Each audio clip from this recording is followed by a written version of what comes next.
Good afternoon, everybody. Welcome to the Microsoft Certified Educator Fast Track webinar.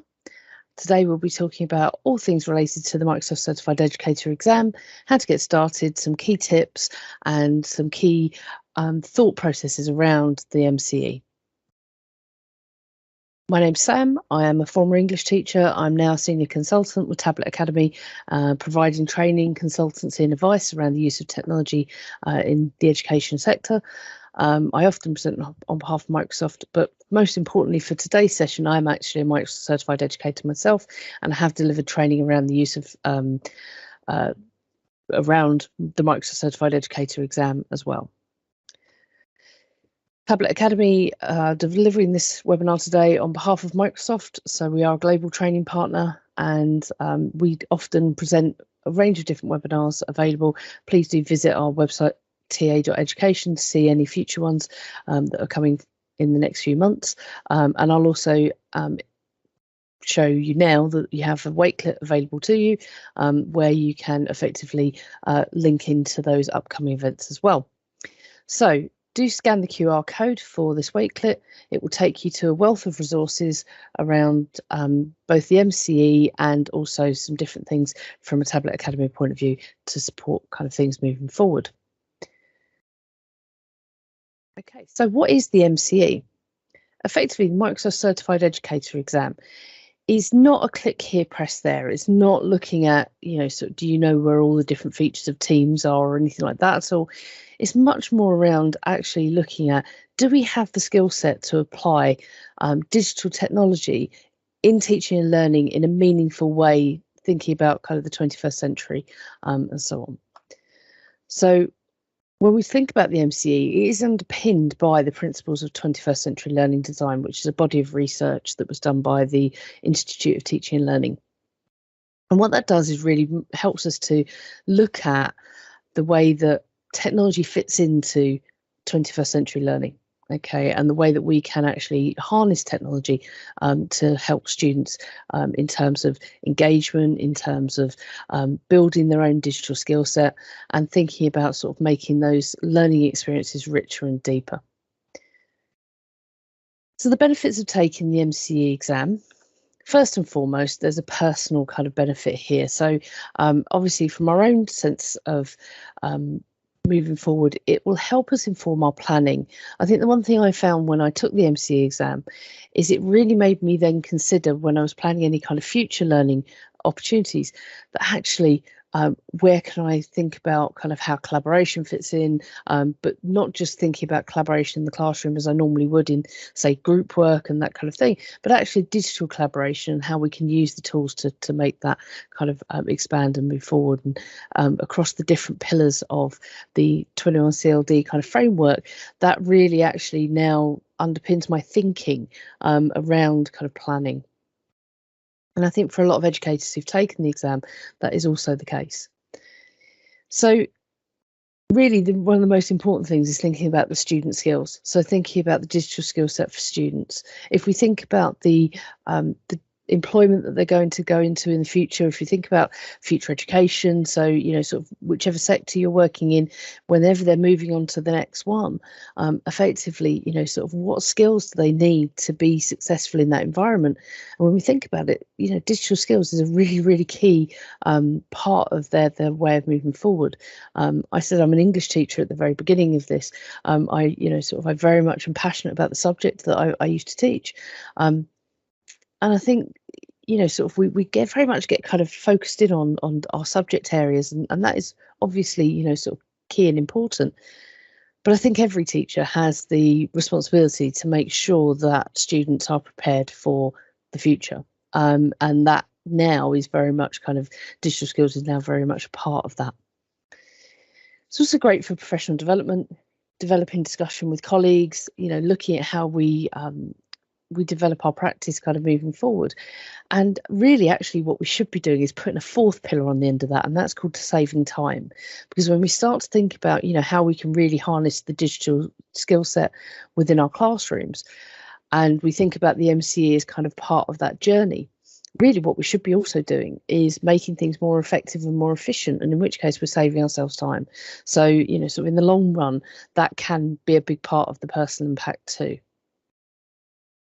In terms of the wider school impact, well, we can think about things like the whole school transformation. So, if we think about everybody moving forward together as a whole school, that's a way of kind of embedding that digital skill set, not just from our own personal classroom basis, but that we can use that as a seed to support kind of moving things forward, kind of as a whole school kind of point of view, so we can kind of be part of that growth of moving the school towards digital transformation, or helping them continue with digital transformation, depending on your context.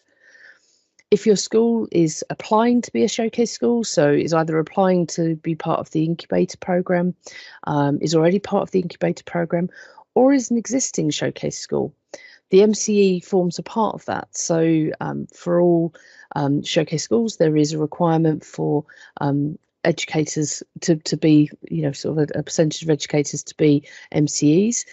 For this calendar year, that's been altered slightly. So I speak in the more general term of sort of year on year. You do need to have 25% of educators within the school. So that's 25% of your teachers, lecturers, and so on would need to be Microsoft Certified Educators. And so if we are part of that showcase school kind of journey, then, sort of that has an impact too. And then again, we think about that whole staff professional development. So we've got our own kind of personal professional development. We're developing kind of ourselves and how we sort of interact in the classroom in terms of digital skills. But actually having the MCE exam will potentially have an impact on whole staff professional development, because there will be kind of that impetus for everybody to kind of move forward and join together in that. So just to that point, if you are on that showcase school journey, you can see here that 60% of educators and leaders have a MEC profile, but at least 25% are MIEs and certified MCE. Okay, so that's the Microsoft Certified Educator there.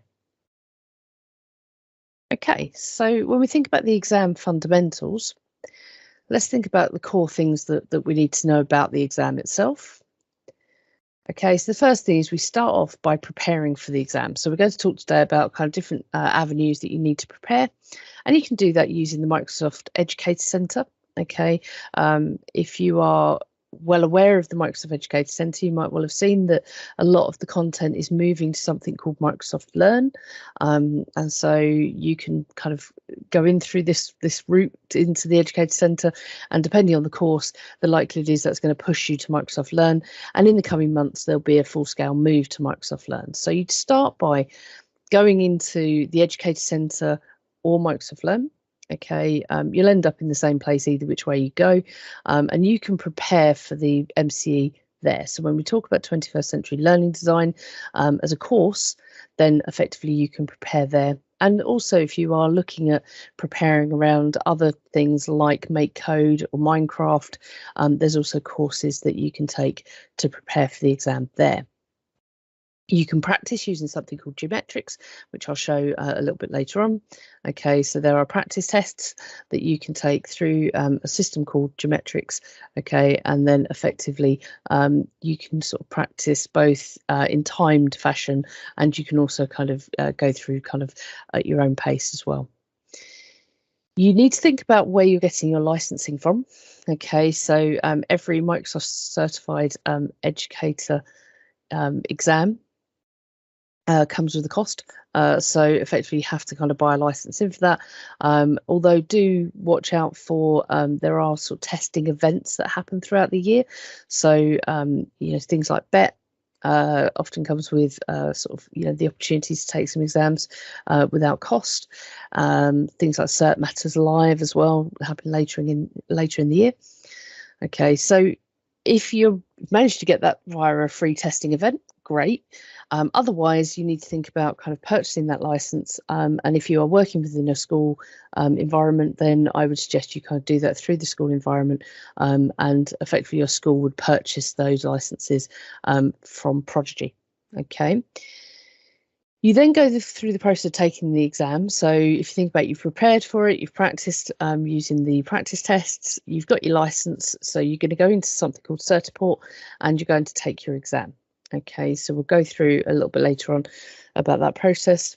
Okay, once you pass your Certified Educator exam, you would then be able to link your badge with something called Credly. Which would then allow you to download your badge to say something like LinkedIn, and you can also kind of connect the dots, as it were, and your certifications for Microsoft will always kind of be there together. So it's really worth kind of setting up a Credly profile and connecting your exam into that, because you can always go back to it and see kind of your different qualifications that you take. So in terms of taking the exam is technically called the Technology Literacy for Educators exam. So it's exam 62-193. Okay, comes at a UK cost of £87. Okay, and again, that can be something through Certiport. Okay, so and that's, you know, generally when it says instructors there, we're talking about teachers. Okay, so you can schedule that with Certiport. But I would suggest that the conversation about whether your school or your organisation is a Certiport testing centre, in which case then they will be able to look at that. And if you have any problems, do reach out, and we can certainly kind of give you some guidance kind of moving forward with that. Okay, so the exam itself. So the exam is an online proctored examination. So by online, I mean, you can either do that as a virtual seat, but it is proctored by a real person. Okay, so somebody is effectively invigilating that exam. So whether you do that on site, okay, with the Certiport software downloaded onto a machine, and you would then log into that, it would then pull the exam through, and then you effectively take the exam in that environment. Or you can go into, as I say, a virtual kind of testing centre effectively, and then somebody at the other end of the testing centre is actually there proctoring your examination for you. Okay, it's a 60-minute exam. Okay, and in that time you need to answer 40 questions. So the pass mark is 700 out of 1,000, so 70% pass mark.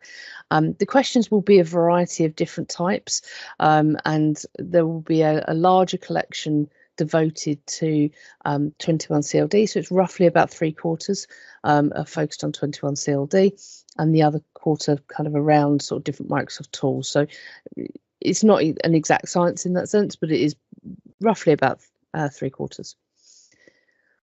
Okay, so in terms of the question types, they are very much generally multiple choice.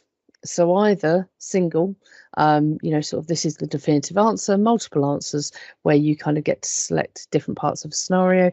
Could be drag and drop, could be that you're matching sort of content together, could be reordering a list, sort of an option. So for instance, if you looked at sort of a learning process, it might actually ask you to reorder a list, but generally it tends to be kind of multiple choice and drag and drop, sort of quite a lot. Okay, so you will find some different exam question types. What you won't find is having to type an answer. So you won't find that type of exam question at all. It is literally, you look at the question, you read the question, and then there'll be a different way you can answer it depending on the question type.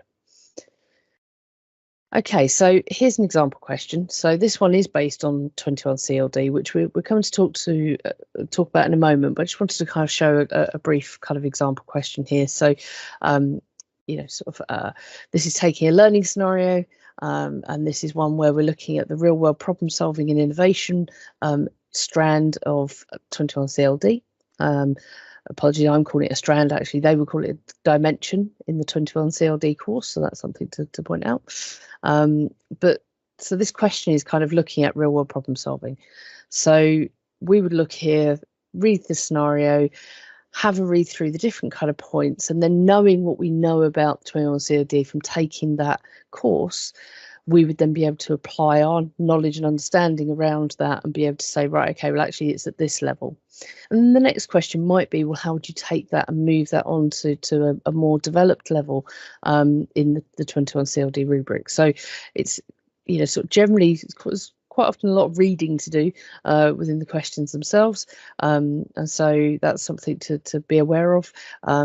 Sometimes you will have things like the rubrics available to you, sometimes you won't. In different questions it's different, but certainly I think, you know, sort of it's generally, if you know the rubrics, then you will be able to kind of pick up on this.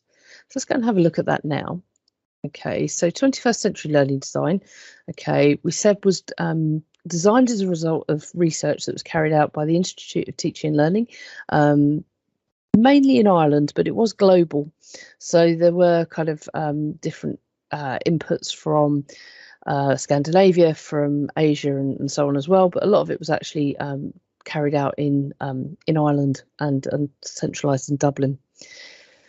Each of the different dimension areas, so whether we call them strands or dimensions or pillars or, you know, whatever you want to call them, they each cover an area of development of digital skills. So effectively things like collaboration, skill communication and so on. But they are in line with pedagogic practices. So quite often when I'm delivering training around this, or I'm talking to educators about the Microsoft Certified Educator exam, you know, we talk about collaboration in a digital sense. Well, actually, we're already doing a lot of this in the classroom anyway. It's just about how do we take that and move it forward using digital tool sets, and what advantages that's going to give in terms of learner interaction, in terms of outcomes, in terms of, you know, building the digital skill sets with students. So we said before, it can inform our own planning and our own teaching, so it can become part of our thought process when we're actually kind of designing learning for students. And again, we're narrowing the digital skill set, both for learners, which is, let's be honest, the core focus, but actually also as teachers. You know, there is a big digital skill set, there's the skills gap for teachers, and even kind of in a kind of post-lockdown environment. I'm not going to call it post-COVID because we're not quite there yet, but certainly in a post-lockdown kind of environment, that conversation has changed. But I still think there is a massive skills gap in the why we would want to use the technology in the classroom, but also how we can best use it, particularly if you've been kind of dunked in at the deep end a little bit around using digital technologies, and not necessarily kind of understanding the full picture. So taking the MCE exam and being part of that kind of Microsoft journey can actually really help with developing kind of our approach to our own digital skill set as teachers, and then how we kind of help learners with that too. Okay, so in terms of the dimensions, so there's 6 core dimensions. Okay, so focusing on different areas of and different sort of parts of learning. Some of it is very much focusing on the individual, so thinking about things like self-regulation, and in many ways things like skill communication and knowledge construction are about the individual skill sets for the students. And then when we think about things like collaboration and problem solving and so on, you know, that can be much more kind of focusing in on the group areas and the group work kind of capabilities. We also have use of ICT for learning, very much looking at how we develop our responses to things using ICT.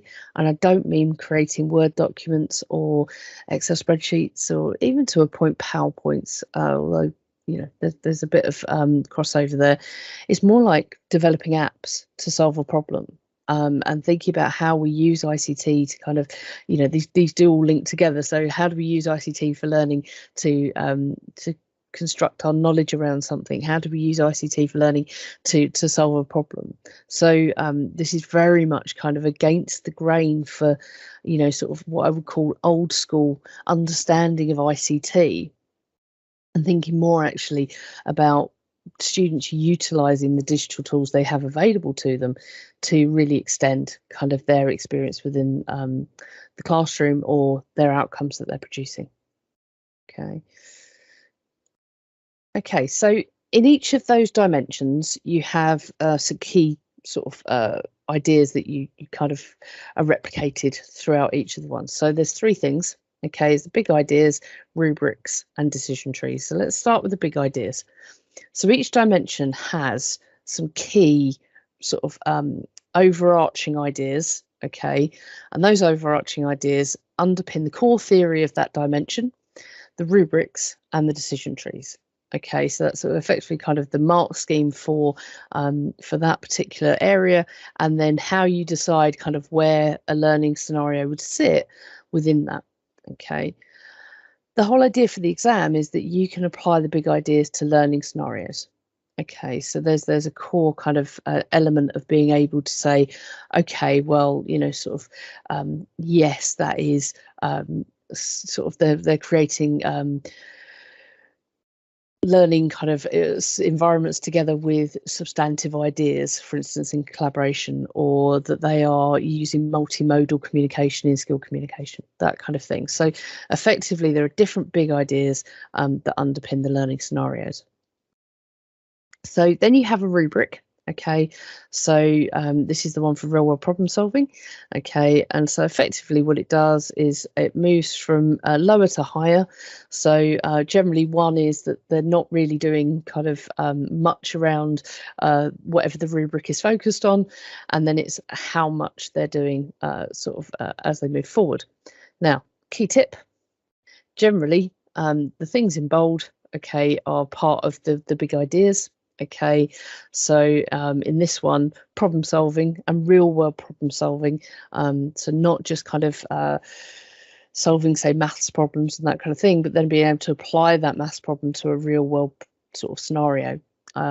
Or, you know, sort of in many cases it's things like being able to solve something that has very much a real world context. In this context, it's that they have the chance to innovate around how they solve that problem. So it's more about the kind of the students being in the driving seat. Okay, so it kind of takes a stepped approach.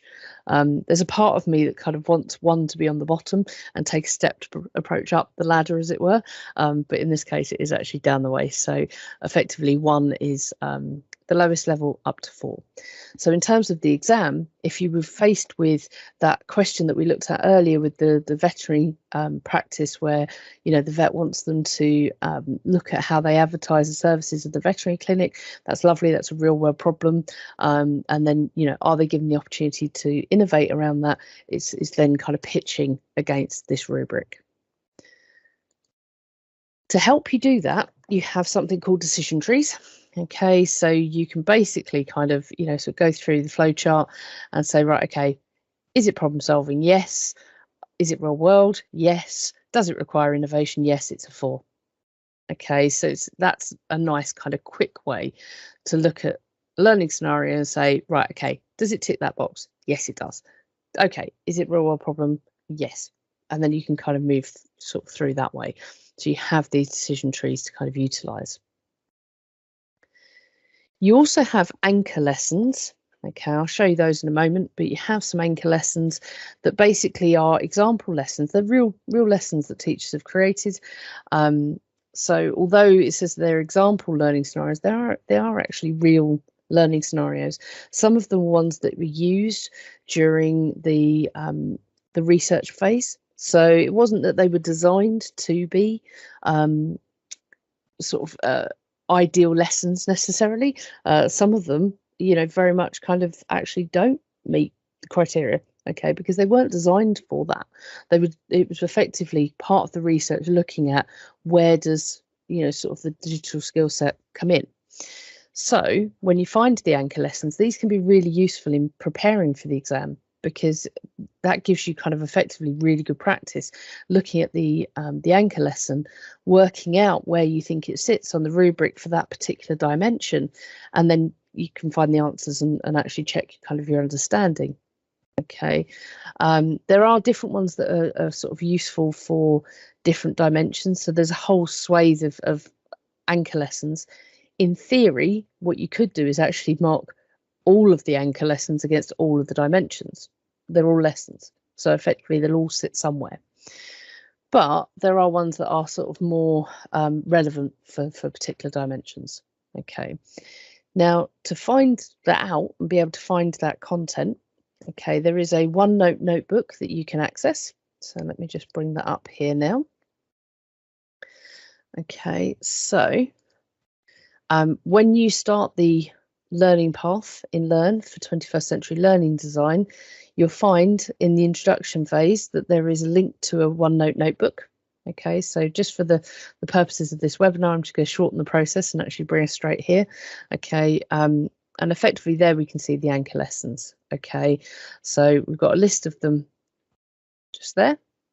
Okay, and those are all going to link to the pages here. So for instance, if I picked up the American Dream, we can see, you know, sort of the lesson overview, the goals. Okay, and there are questions that are asked, and these are the questions that were asked during the research.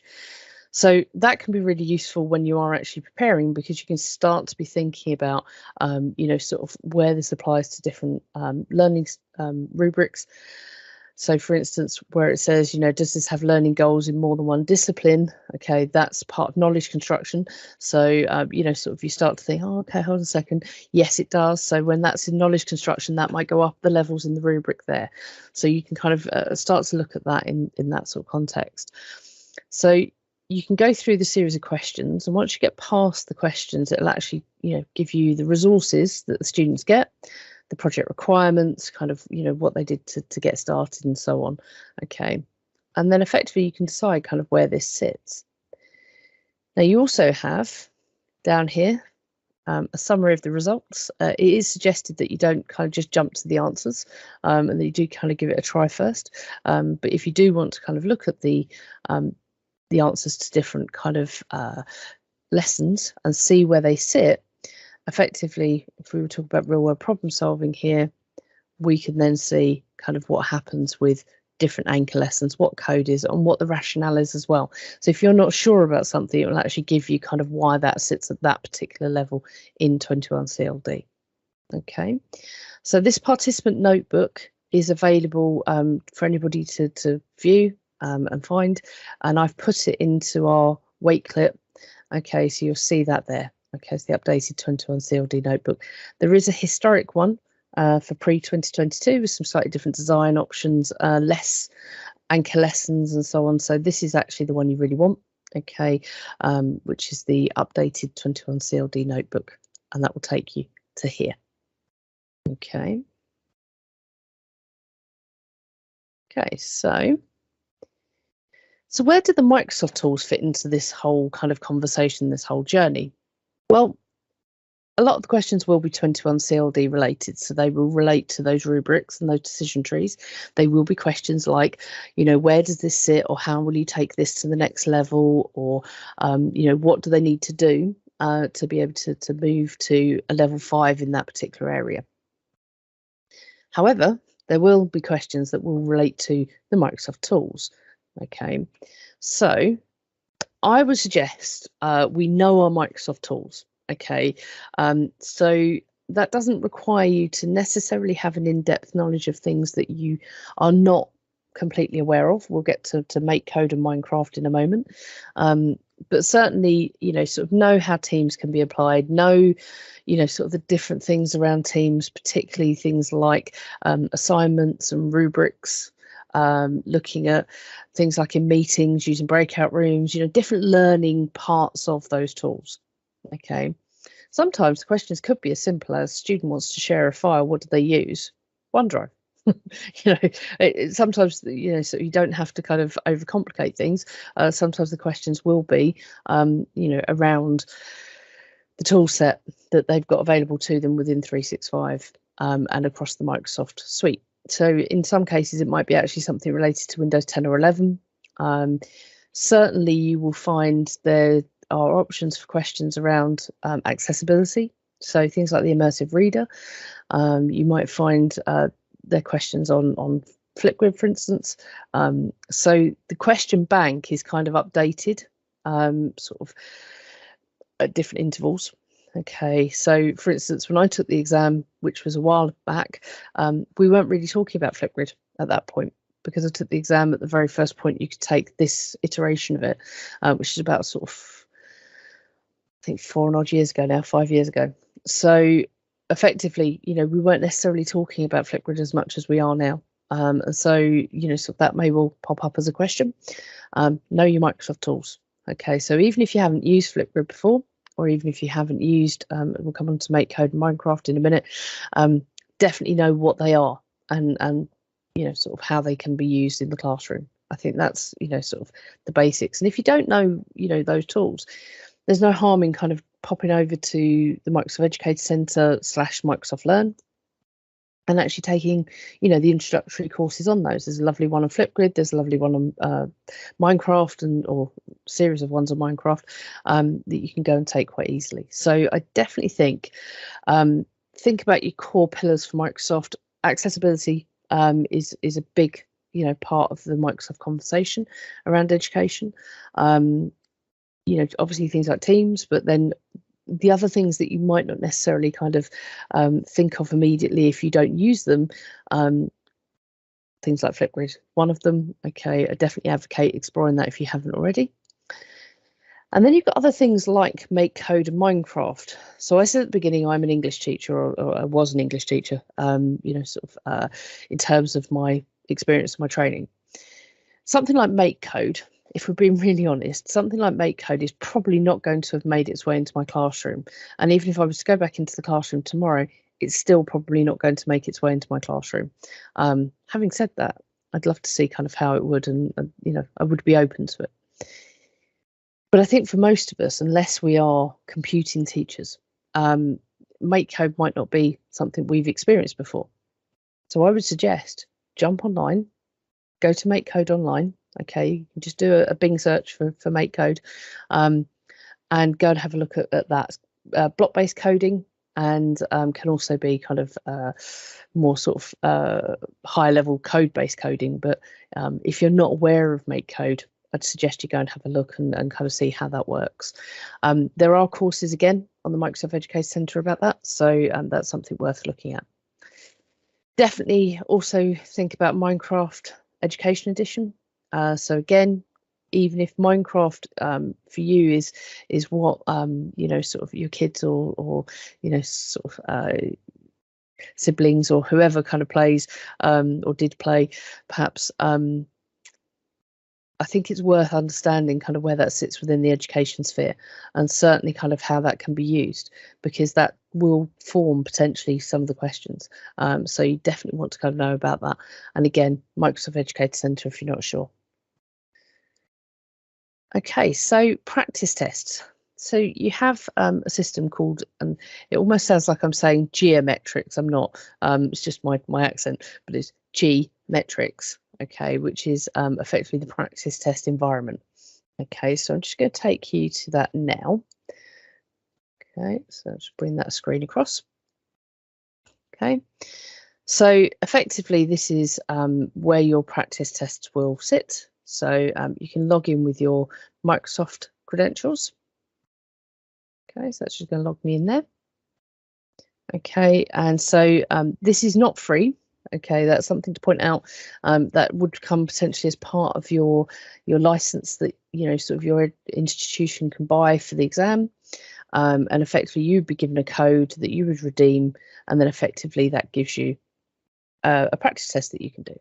Okay, so notice that there's testing here, and then there's training.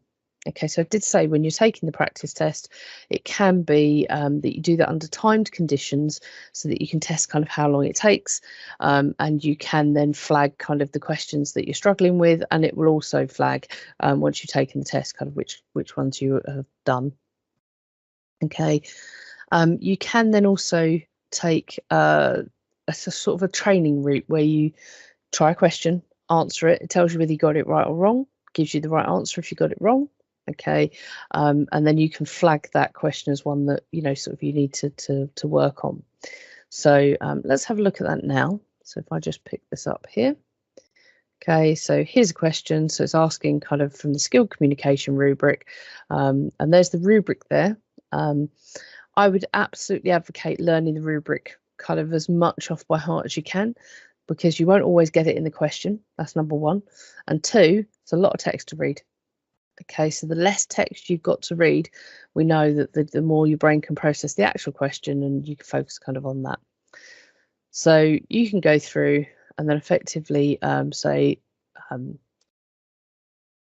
what the answer to the question is. Okay, so you've got your rubric level. School has announced a science fair competition for 11 to 12-year-olds. Rules state the student displays must include the following information. Okay, and then let me just shrink this because we seem to be missing a bit here. There we go. Okay, how can this learning activity be modified to meet level 4?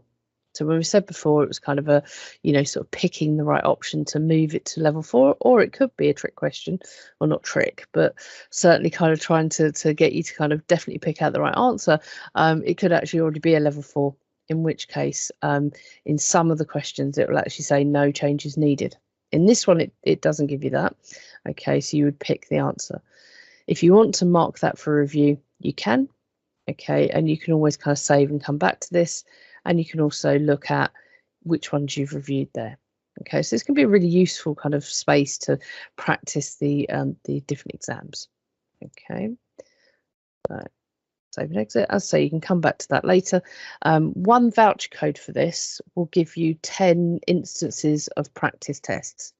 Okay, so you can either take the training 10 times, the testing 10 times, or you could do 3 of one and 7 of the other, but you only have 10 instances. So once you've taken that, that's it. That voucher then runs out. Okay, so that's something to be aware of. Okay, so just to recap, that is something that will become available. You need a voucher code to use this. Okay, and effectively that could be part of the purchasing of the license for the exam itself. Okay, I would contact your institution and find out if they are a certified testing centre, but I'll get onto that in a moment. Okay, and that's easily accessed just using the browser with gmetrics.net. Okay. Okay, so key tips and next steps then. So my key tips would be, first of all, take the 21 CLD course on the Learn Educator Centre, go through, and even if you sort of spend more time going through the notebook with all of the different resources and the anchor lessons and that kind of thing. So just bring that back over here. So even if you kind of go through all the different kind of options here, you've got all the different dimensions there. The anchor lessons go across everything, but within the knowledge construction there's the big ideas. Okay, there's some video content you can watch kind of that will help. This is all linked into the course anyway, so I kind of have the two things side by side, to be honest. You have the big ideas, the rubric, okay, the decision tree, as we looked at before.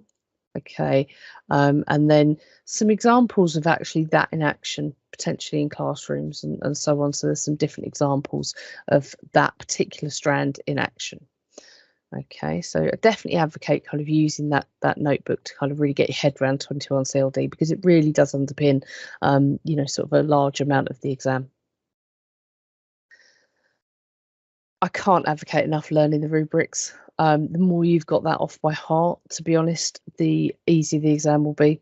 Because if you've got the rubrics off by heart, you can concentrate on what the learning scenario is and spend time kind of just actually kind of working out what the answer to the question is, rather than trying to remember what the rubric was. Or if it's in the question, reading through that and kind of sort of backwards and forwards and backwards and forwards. Definitely advocate utilising time beforehand to learn those rubrics. I do advocate managing your time in the exam. Originally this exam actually was 50 minutes and it was more questions. It was like 45 questions, I think. And so it's less questions, you've got a bit more time now, but I still would advocate keeping an eye on time and linking into that, don't procrastinate. So best advice I can give, you have a 30% margin of error. Okay, it is literally pass or fail. So, sort of whether you get 71 or whether you get 91, it's still kind of, sort of it's literally pass or fail. And I definitely would advocate not procrastinating on a question and sort of dithering around, well, is it this, is it that? Go with your gut. Okay, you have a little bit of wiggle room if you get something wrong, but I would suggest that you will do yourself more damage by procrastinating on the questions, because you will run out of time. Okay. So in terms of the next steps, okay, I would suggest the next steps we go through, we said take the 21 CLD course, but also any other relevant courses. So if you really don't know anything about Minecraft or MakeCode or any of those kind of options, I'd at least familiarise yourself, because you don't want to lose marks on questions that actually could be quite easy if you knew just a few kind of fundamental principles of that particular software. So I definitely kind of would advocate that. Plus, you know, sort of, I'm not advocating it just for taking the exam. It may well be something that's actually very, very useful for us in the classroom kind of moving forward, and certainly kind of in our discussions around kind of personal development or personal professional development, and also our staff professional development. You may pick up things there that actually you can kind of go, oh, hold on a second, that fits in my classroom. So whilst the prep for the MC exam itself is very important, any courses that you take on the Microsoft Educator Centre or the Microsoft Learn Educator Centre actually can really support kind of that moving forward, or that progress in the classroom moving forward as well. I think one of the next steps to have the conversation around, does your institution have exam licenses? Can it get exam licenses? And for both of the exam and for the practice tests, are you a testing centre for Certiport? Okay, that's something to be aware of. If this is all kind of, you know, sort of a different language, certainly would be worth reaching out to companies like Prodigy, okay, who are part of the licensing conversation. They provide the licensing for Microsoft exams in the UK and Ireland, and also Australia, but I imagine this is kind of mostly a UK audience. So in which case, you know, Prodigy would be the people you'd need to contact, or you'd ask your school to contact. And certainly if you get stuck, you can always reach out. We do talk to Prodigy quite a lot, so, you know, we can, you know, see if we can help if you're getting stuck. There is the option potentially for you to book a virtual seat, okay, for an exam, using the Certiport kind of online option. We said at the beginning when we were talking about kind of the exam and proctoring and that kind of thing, that has to be proctored in real time by a person. Okay, so for instance, we're set up as a testing centre. Okay, I'm a proctor. So if somebody internally in the company wants to take an exam, effectively we can set them up, and I can effectively invigilate their exam for them. Okay, a lot of schools and colleges have either gone down that route or very easily can go down that route. Okay, it's actually, you know, sort of something that people can set up sort of fairly easily. If that's not the case, you do have the option of gaining your license code, effectively your voucher code for the exam, and then you could book a virtual seat. So that can be proctored virtually. So you would join a virtual machine, and there's somebody on the other end is kind of effectively controlling that virtual machine, can proctor you in, and, you know, sort of you can do that remotely. And that's if you take kind of any exams via something like Betfest or Cert Matters Live. Okay, then you would find that's actually what you would do. You'd log into kind of effectively a virtual seat with Certiport. Okay. So just to remind you, you have access to our Wakelet. Okay, so if I just bring that up here. Okay, so you have a Wakelet here where we've shared that with you as a QR code, and I'll flash the QR code back up on the screen. In fact, I'll do that now. There we go. So if you haven't scanned the QR code for the Wakelet, and particularly if you're watching this on demand, just take your phone and use the camera, and effectively you can scan that, and that should take you straight to the Wakelet there. Okay. And then effectively within there, you have any events that are sort of coming up. Okay, a feedback form, please do fill that out. Be very helpful for us. You have your Microsoft Educator Centre code. Okay, again, that hasn't fully moved to Microsoft Learn yet, so we are still redeeming codes in the Microsoft Educator Centre. So do go to education.microsoft.com, log in, redeem your code here. Okay, and so you can use this one. So it's T-SO D426E22. Okay, and if you're not sure how to redeem the code, there's the link to the Educator Centre, but there's also a link to a video on how to redeem it. So please do that. Now, at the end, you'll find this follow-up material, which will take you to this getting started with the MCE wakelet, which is this one here. Okay, it should take you through some key things that you need kind of moving forward. So key links that are useful. So things to the Microsoft Educator Centre, the skills outline for the course, sort of 21st century learning design, pathway, the notebook, but you'll also find information around Prodigy that I've just mentioned, some different MCE assets and so on, and then some links to things like the Imagine Academy as well. Okay, so I hope that's been useful. I do advocate taking the MCE exam. I think it is a very, very worthwhile qualification to take because it's rooted in pedagogy. I think, it'd be easy to take an exam that, sort of tests, do you know how to set up a channel in Teams or, sort of whatever it is. But when we think about the value in the classroom, we need to think about actually, sort of understanding the why. And I think the Microsoft Certified Educator exam really helps us to frame that question of why and then how. Okay, so I definitely advocate kind of looking at that moving forward. I look forward to kind of any questions that you might have. You can get in touch with me if you do have any questions kind of moving forward. So if I just put you back onto the intro slides there, okay. So you can get in touch with me if you would find that useful to ask any questions. You're more than welcome to ask any questions at the end of this webinar as well. Okay, but I definitely kind of advocate getting in touch if you do have any questions moving forward. Thanks very much.